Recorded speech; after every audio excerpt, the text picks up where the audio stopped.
Mr. Speaker, thank you very much for the opportunity. I actually prepared to debate on the budget. Now I have to make a comment. Mr. Speaker, this budget that was presented by the Minister for Finance lacks credibility in many ways. They promise to give jobs to the youth of our country, but the budget cannot deliver jobs. They promise to grow the economy. The budget cannot deliver growth. For example, a criminally mismanaged economy in the words of President Mahama produced economic growth of 5.7% in 2024. The reset economy is projecting to grow at 4%. I thought that if they really meant to fulfill the promise of growing the economy, taking over from us with a strong growth, they would have projected to grow above 5.7%. Unfortunately, that is not to be. Mr. Speaker, the credibility issues in this budget are due to inconsistencies between the budget text, the text of the budget, and the appendices, which constitute the meat of the budget. It's also because of the underfunding of priority initiatives. Almost all the priority initiatives of the government, whether it is Nkoko Nkitiki, Nkitinkiti, whether it is Ajumawura, whether it is the National Apprenticeship Program, they are all relying on the vote for goods and services. But the goods and services vote, Mr. Speaker, is heavily underfunded in this budget.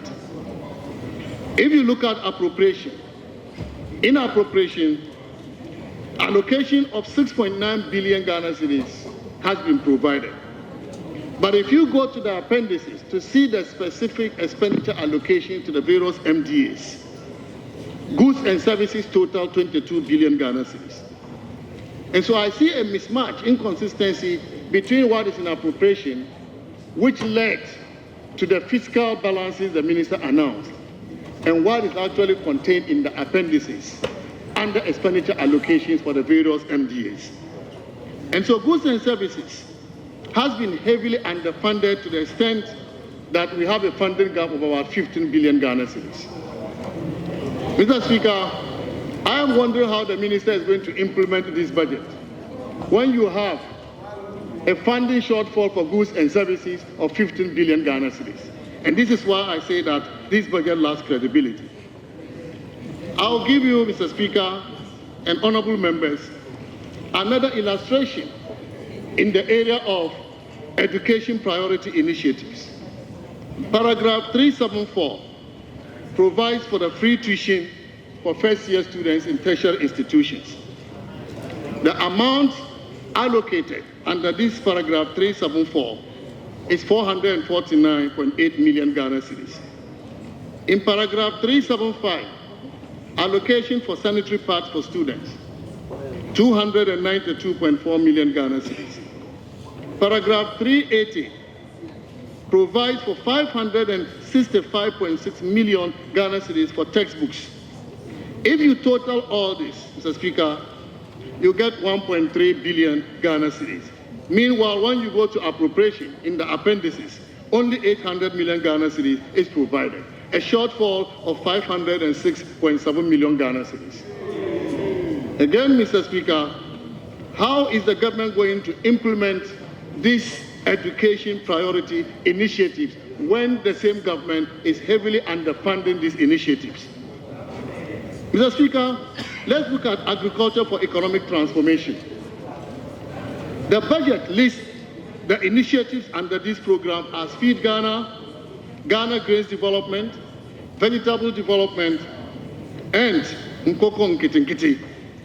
Mr. Speaker, paragraph 390 of the budget provides that a total of 1.5 billion Ghana cedis has been allocated towards the implementation of the Agriculture for Economic Transformation Initiative. But, Mr. Speaker, again, you go to the appendices, which is the meat of the budget, and only 924 million Ghana cedis is provided there. Again, a shortfall of 575.6 billion Ghana cedis. And so, Mr. Speaker, we can also look at the Big Push initiative. It's a $10 billion initiative. Average for the 4 years of President Mohammed's term will give you 2.5 billion United States dollars. If you use the exchange rates used in the budget, 16 cedis to $1, $2.5 billion will give you 40 billion Ghana cedis. Meanwhile, in appropriation, only 13 billion Ghana cedis is provided for the Big Push for this year. Again, there is a funding gap of 27 billion Ghana cedis. Mr. Speaker, all the major initiatives are underfunded. Many inconsistencies between the text of the budget and the appendices. And Mr. Speaker, with this underfunding of these great initiatives, as they want us to believe, I am wondering if President Mahama is ready to fulfill the promises that he made to the people of Ghana. Minister, be careful.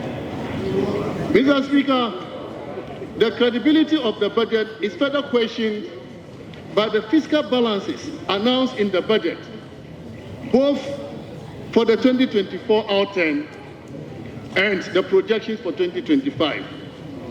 A deficit of 7.6% for the overall fiscal balance on commitment for 2024, and a deficit primary balance of 3.6% on commitment for 2024.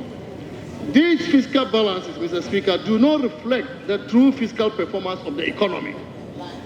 The IMF now demands, as part of the IMF program, a condition for a comprehensive audit of the famous 49 billion Ghana cedis, which the minister manipulated to arrive at the fiscal balances that he announced.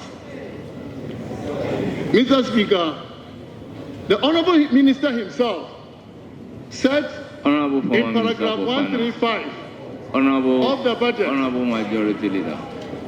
In fact, even before the IMF asked for an audit, the minister himself, in presenting the budget, paragraph 135, stated that he is yet to audit these figures. And so I am wondering why the minister will use unaudited figures to determine fiscal balances for the economy.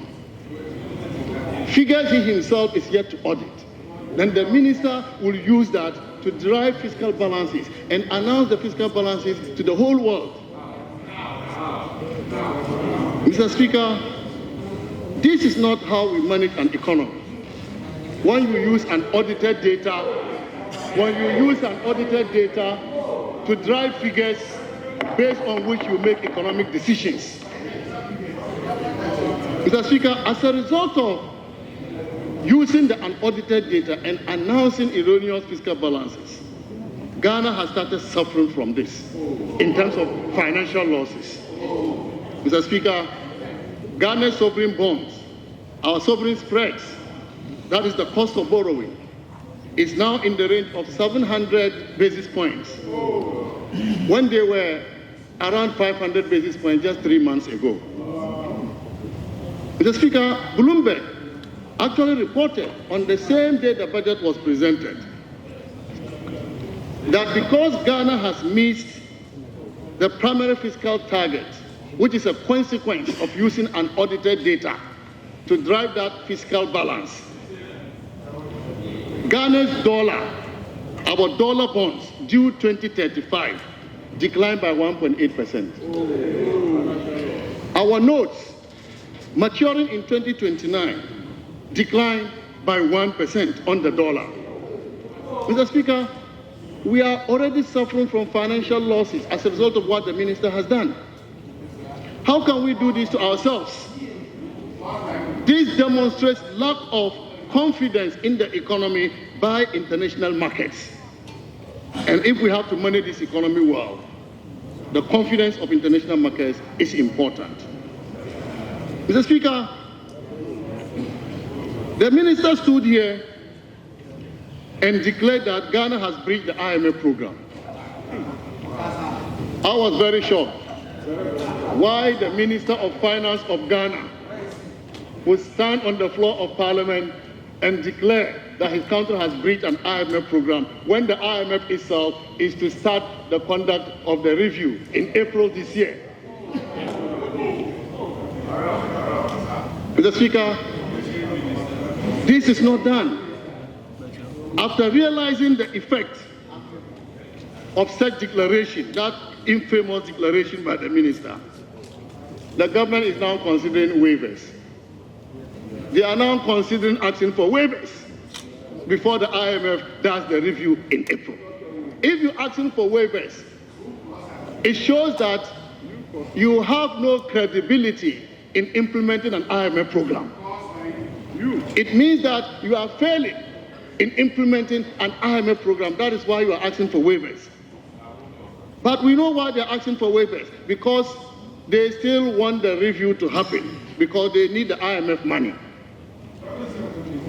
If you take the budget on the financing side, for example, Mr. Speaker, the budget projects to receive $720 million from the IMF and $600 million from the World Bank, which are tied. But what the minister also does not understand is that it is not only the money that will come from the IMF and the World Bank. The reliefs we got as a result of the skilled negotiations we did with our international Eurobond holders, $4 billion in outright debt cancellation and $7.5 billion in debt service relief will all be lost to Ghana. This is why the minister, after declaring that Ghana has breached, is now thinking about applying for waivers, because they know the implications of what the minister has done. Mr. Speaker, this will be in addition to the policy credibility Ghana will lose of breaching an IMF program, an important yardstick for attracting international investors into our economy. Mr. Speaker, what the minister has done is just put Ghana in unnecessary challenges. And as we often ask, who will bear the consequences? It is the people, the very people who have voted for them to come and solve problems. It's the very people, innocent Ghanaians, who will suffer from this. The Speaker, when we look at revenue performance, in 2024, Honorable Minister, conclude. In 2024, we achieved a nominal growth of about 8 billion Ghana cedis.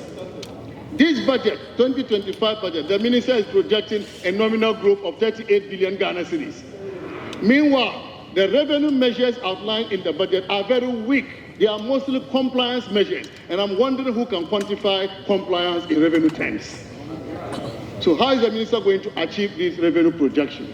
And this is why, Mr. Speaker, I am saying that this budget lacks credibility. The numbers do not add up.